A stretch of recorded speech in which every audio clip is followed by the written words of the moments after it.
Welcome to Hilti Profis Engineering Suite's Base Plate Analysis module. From within the Concrete Fixing module, you can access the Base Plate Analysis module by clicking the Anchor Plate Design Approach button in the Load tab.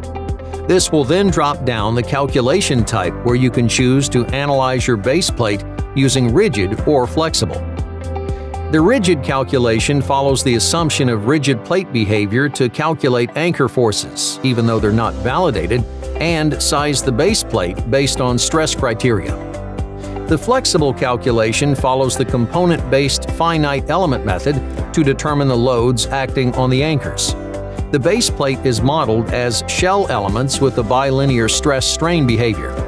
As the plate stress exceeds yield, the flexible module also calculates plastic strains in the plates and the overall deformation.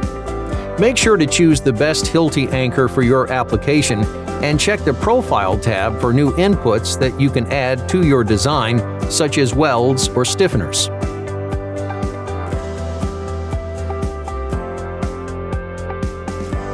The software also compares the flexible anchor forces with equivalent forces that would be obtained from a rigid assumption. From the plastic strain, deformation, and equivalent rigid anchor forces, the user can conclude whether or not the design is close to rigid. If it is decided that the behavior is close to rigid, the user clicks Confirm, and the software takes the flexible anchor forces and applies the latest anchor design regulations and guideline checks for anchor design.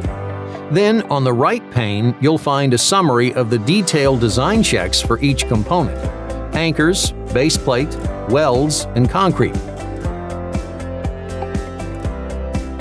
For more information, you can print the report by clicking Generate Report on top of the Output pane. Here, you'll find all the interesting results. In the Flexible Advanced Setting window, the user is free to change the limit of plastic strain they're comfortable with and the mesh parameters Profis Engineering Suite will use. You can also design the base plate with static or seismic loads as well. Thanks for watching. We hope you found this tutorial helpful. For more information, please visit hilti.com.